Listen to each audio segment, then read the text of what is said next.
Are you looking to buy a home in 2020? We are here today to help give you a checklist if buying a home in 2020 is on your radar. Yes, or hey, even 2021, it's never too early to start. So we've got a checklist coming your way today on Friday with Friends. Friday with Friends is our opportunity to talk about what's going on in the market so that if you or anyone you know has any real estate needs, the Friend team would love the opportunity to be your realtor of choice. Awesome. So we're talking about 4 things that you can really start today, even if you're not planning on buying for 6 months, a year, but getting the ball rolling and it's never too early to start. So here are our top 4 tips on that. Yes, and you could be a first-time home buyer and be here saying, I am so overwhelmed. I don't even know where to start. I don't know what conversations I should be having. What do I do first? Or you could be someone who's bought a lot of houses and are just kind of unfamiliar with the market. Could be someone who you haven't bought in a really long time. So this is for everyone, just this nice itemized quick checklist so that it can get you thinking and you can feel confident moving forward for whatever your new home looks like. Awesome. And side note, we have 2 parts to this. So we have New Year, New Home Buyer Edition, which is this one, clearly. And then we have New Year, New Home Sellers Edition. So which was the previous episode. Yes. So this is so important for you to be able to, wherever you're at, we want to make sure that you're getting the information you need. So if you're wanting to sell too, make sure you head back over to our Facebook page and to our website and see the previous episode of Fridays with Friends. Yes. And should we talk about our freebie that we have? So what we're doing is we're actually taking both our Friday with Friends episodes for New Year, New Home Buyer and Seller Edition, and we're putting them into a super easy checklist for you to, download, look at, so you have everything right there. Obviously, listen to our beautiful voices today. But if you don't have time or you're at work and you can't turn the volume on, definitely check the comments and we'll have our little giveaway there. And also, we have a lot of people who listen to this themselves and then have a spouse or a partner or even a friend that wants to buy, and they're able to give this freebie as a gift to them to be able so that they can save some time. And I know they want to listen to the video, but at the same time, this is just here's a way that you have notes on it and you don't have to listen to the whole thing. So we want to make sure we're giving you the best of both worlds. Awesome. Love it. All right, so number 1 on our New Year, New Home Buyers Edition checklist to make sure you're ready to go is understanding your motivation. So this is really important because it makes you really sit down and think, why do I want to buy? Yes. That is the important question. The first question you are going to get asked is, why do you want to buy? And so we have a couple reasons why and some answers because it may be really simple. So some of the ideas is you could be currently renting. Yeah. And you're just like, okay, I'm ready to start building my own equity. I don't want to be giving money away every single month. Yep. Could be as simple as that. It could be something that's a little bit more, emotionally tied, maybe a marriage, a divorce, or having a baby, or becoming an empty nester, something like that. And you're saying, okay, I'm realizing now is the time I need more space, less space, single floor living, something like that. You could just had a new job, or you could be getting a promotion, and financially you could be able to say, okay, I'm really ready to upscale, or you could have something change in your job where you need to downsize. We even have people who just want to save money. Tiny houses, guys, that's a real thing. So cool. We have people who want to sell or want to just buy something that is small, or even buy something well below their means because they just don't want to be living house poor. So it has no indication on where you're at in your job, but those are so many reasons. Anything else on why we want to buy? No, I know a lot of people have, student debts and things like that. So they say, okay, I bought this house, I've done some work, and now I'd love to pay off my debt and downsize potentially. So they're, in this great market selling at an awesome price and they're able to simply pay off their debt. So it could be something very serious. It could be something just to say, hey, this makes the most sense for us financially and as a family. There's a ton of different reasons, but you knowing your motivation and then us as your realtors knowing your motivation is really important so we can help you identify a timeline and all of that good stuff. And if you just want to move because you want to move, we have clients who just want to move. They just want something different. Yes. They want a different school district. They want so whatever it is, be okay with that, but be clear on it. If you're like, listen, I just want to move. Yeah. That is complete. That's fine. But just make sure you're get really clear on that. For sure. So once we understand our motivation, what is number 2? Understanding your numbers. Mandy's favorite. Our job, we want to make sure we're setting you up for success. So we want to make sure we have identified the price point that you're comfortable with. Now, this is not you go to your loan officer says you are pre-approved for $250,000. That's not what this is about. We want you to go to your loan officer, to go to the bank, which we will help you connect with, but understanding your numbers, what you need to do first is, what do I have to bring to closing? And then what am I comfortable paying and coming out every single month? Right. Because that's something we see a lot. Like, what does 200,000 mean? Right? I don't really care. I want to know what I have to bring to the closing table and what my monthly costs are. So starting to look back even at what you're spending per month, what you're bringing in per month, what you feel comfortable for a mortgage payment, because we'd rather help you work backwards. Yes. To say, this is what I feel comfortable with. Now what can I afford? Yes. And so many times people will find this house that they love and be like, oh, I'm going to look at the houses and see which ones I love, and then that's how I'm going to decide what I want to spend for a house. Don't worry, sometimes it might work, but a lot of times that'll set you up for failure in these expectations that you're going to buy more of an expensive house than really makes sense for you financially. Exactly. So that allows us to help set your expectations up. Okay, if you're looking in these 3 towns at this price point, this is typically what you're going to expect. What do you think? And if you say, perfect, I'm good. Or if you say, I think we'd rather wait another year, save up more money, maybe change our income, something along those lines, and then we could buy this. And maybe that's a better strategy for you and your family. So identifying that too. And that's why we say it's never too early to start, because if you haven't gone down this path, you truly don't know. You don't know what you can afford. And don't get me wrong, there's mortgage calculators online, right? We've seen them all. You get the general idea. But when you're actually having someone look at your finances, it's dramatically different for helping us create that game plan for you. For sure. And another idea at this understand your numbers, number 2, the second on our list on your here is looking outside for grants too. Yes. Grants, especially if they're government backed, things like that, they can take a bit of time to actually go out, get the paperwork done, start the process. So starting that now and identifying what's out there, what can I use, and starting the process of applying for those is always a good idea too. That's a great point. So once you're starting, our goal here is just getting all of the information. Yes. When you're clear on your numbers, that's when you're going to this loan officer, you're going to your bank. You could even go to multiple banks, and you're starting to get a feel for what's your credit, what do you qualify for, what grants are available, and then to be able to say what's your debt to income ratio. And guys, this is not, we recognize where we honor our boundaries of where the loan officer and the bank come in. And this is where we want to set you up for success to make sure you're getting the information that you want, so that by the time we're ready to look, you are confident. We have expectations that are exactly the way that you are going to find success in them. But do you need to get a co-borrower? Do you need to pay off your student loans? Do you need to pay off your car? Yes. Do you need to save up? If you save up another X amount, it will take your monthly payment down, and you can start to save and set goals. And that was another thing that we wanted to make sure you guys know on number 2 is to set goals. If you know, hey, we don't want to buy until the summer, so that gives us 6 months, 7 months, 8 months to save and to set goals for, if we save this amount, it would affect us this way, or we could apply for this type of mortgage instead of this one.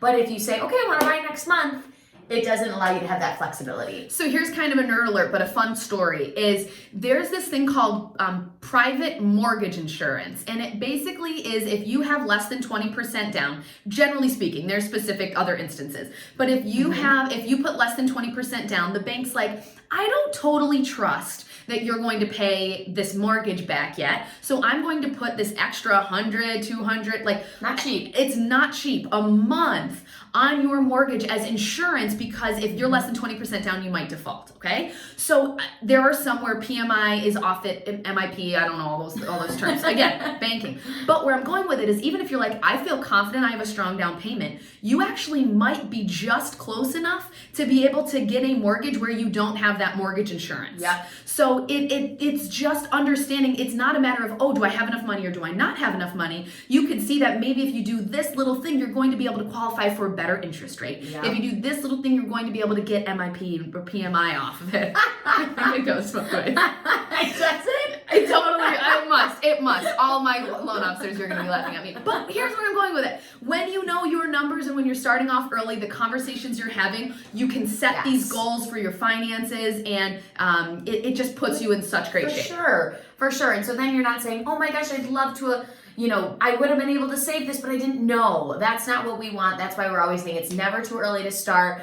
Reach out to us and we can make sure that you understand, number one, your motivation, number two, your numbers. Yes. Okay, so number three. Number three is sitting down with our buyer's agent and going through a buyer consultation, or with your agent. Yes. And now, again, we say it's never too early to start, but what our buyer's consult is we typically do wait until we have some sort of a financial pre-approval or some sort of a game plan. It doesn't mean that you have to be pre-approved before we sit down, but that is an important piece so that we can have conversations like, what is your criteria? You tell us, well, I talked to the bank and we qualify for a $200,000 house. Yeah. When we are helping you identify this criteria and navigate it, we're able to say, okay, you want that in Penfield? Okay, this is probably what you're going to be getting for that price point. So we can get the most out of this buyer's consult. So the consults are an opportunity for us to share, to learn more about you, your criteria, the fun stuff, bedrooms, bathrooms, locations, like finished basement, layouts you want for like all of those things is when we get to open up those conversations. We have people who come with a like total long list of all the things that they want. And then we also have people who are like, just some closet space would be really, really great. So you do not have to know all of the things that you want, but this is our first opportunity to talk about that. We're going to talk about your timeline and how quick you want to be moving. Like we said, you may be in a rental situation, so we'll start to really plan out. Can you sublet it? Okay, if you cannot sublet it, when is your lease up and how can we coordinate it? Do you want a month overlap? Like all of those conversations we're having at the buyer's consult. For sure. What else at the consult? Here, we're also going to be educating you on the process. So this is really neat because a lot of people come in and they say, all right, I want to buy a house and I've never done it before and I don't know what the process looks like. So this is a really cool opportunity for us to break down. These are all of the steps, and not only these are the steps to finding a house, but these are the steps after we find a house to get you to the closing table. And we get to really dig into all of that at the consult, which is important so our clients know what to expect. Yes, and that helps with just clarity with knowing when, as we're going through the process, it's not going to be, we're telling you everything and then you're expected to learn it, but we're going to be refreshing that memory that we have found. Guys, we're going to sell in 2019 over 200 homes, which means we've done this a lot and we know the kind of conversations that we need to be having up front so that the buyer, you're feeling confident the entire way through. So that is why the buyer's consult is so, so important. And at the end of the consult, the goal is to actually set up this search for you. Yes. And the search is where it is connected through the multiple listing service. So anytime anything gets listed that matches the criteria you are wanting in your home, you will be automatically notified. You could say, oh, but I have it set up on Zillow. It could take 24 to 48 hours until the properties syndicate. And right now in the market, you might not have that long. Exactly. So setting them up through the MLS So is the direct way for you to get it, and that's what we're able to start with in the buyer's consult, as broad as you want or as narrow as you want. And again, it's all going to depend on your timeline and the conversations we're having custom to you. Exactly. All right, let's get to number 4. This is where you can really get clarity and start deciding what you like. Yes. So what's really important too is that you're going by open houses. Let's say you say, Abby, Mandy, we're probably 6 months, a year out, and we still don't totally know what we're looking for yet. That is perfectly fine. You're not supposed to. You might be renting right now, or you've lived in one property for a long period of time and you don't know, do I need a basement? do I need a formal dining room? What do I think about this neighborhood? Things like that. So Yes. going by those open houses, doing drive-bys and drive-throughs of neighborhoods is so important so you can start to determine what you like.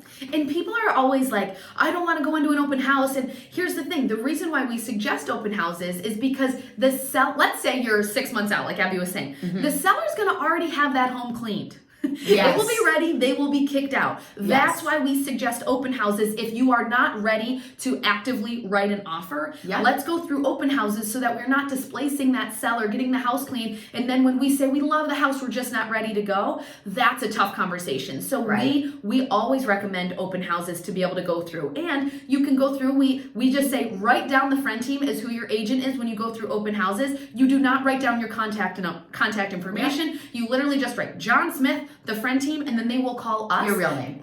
Write your real name. Write your real name.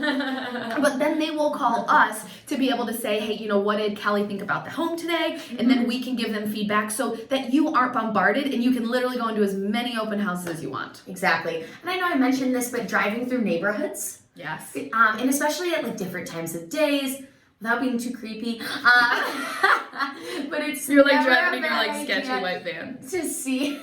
You have a white van. I do have a white van. But driving through and seeing, okay, what does mornings look like, and what about when kids are getting off school? Are people playing outside? What does that look like? And you can really just start to see, do I want this neighborhood feel? Do I want acreage? Things like that too. Yes, and it's so funny, like you have probably gone through so many neighborhoods in the area you want to go in, but you're looking at them through a different lens, and now you're finally turning on, okay, what would it look like to live here? And are there sidewalks for me to walk my dog? Are my kids able to be safe? What is the accessibility, and what would it look like if I had to drive to work every single day? All those conversations in your head that you might not have normally. I was thinking, what would my run look like? Would there be lots of hills, or would it be downhill and I'd be good? I'd have a good loop. Yeah, exactly. All right, awesome. And then you'll think about like exterior and styles that you want to be. Do you want that raised ranch? When you're going through these open houses and when you start looking at properties online, that either through the search that's getting set up for you or all of the houses that you're seeing, the goal at this point for number 4 is to really get clear on what you want. We have people at the consult that say, I want a formal dining space, and then they get into the house and they're realizing, listen, this is 300 to 400 square feet that I'm going to use once a year. I would much rather have it be Thanksgiving. On Thanksgiving. I would much rather have it be an office. So the things you think you want when you start getting into houses, if you are doing this and you are really solidifying your criteria, by the time we get you and you are ready to buy, you're going to be in such awesome shape. For sure. All right, should we go through our to-do list for if you are looking to buy a house in 2020? Yes. Number 1, understand your motivation. Get really clear. Get really clear on why you want to be purchasing. Yep. Number 2, understand your numbers. There's so much that goes into this, but it's never too early to start that. So okay, if I want to buy in 6 months, this is what I need to do. Number 3, set a buyer's consult with our team. Well, you can set it with your realtor too, but hopefully we can be your realtor of choice. But set up a buyer's consult so that we can talk you through the steps, education, get you on a timeline, and really make a game plan for you. Perfect. And then number 4, go to open houses, do drive-bys to understand and start deciding what you like. I love it. Awesome. So guys, remember all of this. We will solidify this into a checklist for you, which you will see a link below to get your freebie so that you can either use it for yourself or pass it along. But the key is we want to set you up for success. That is our job. We take pride in education and making sure that you are going to have a phenomenal experience. And we know a phenomenal experience comes from an educated client and a client that has well set expectations. So that is our goal. That's why we work so hard. We know that it's not just about selling the house. There's so much pre-work that goes into it. So if you can get a head start on that, you are going to be so happy with yourself. You'll be golden. You'll be golden. All right, thank you for tuning in to Fridays with Friends. Friday with Friends is our opportunity to talk about what's going on in the market so that if you have any questions or have any real estate needs, we would love the opportunity to be your realtor of choice. You can find us at friendonyourside.com and be sure to check the link to download your own freebie for today. All right, thanks guys. Bye.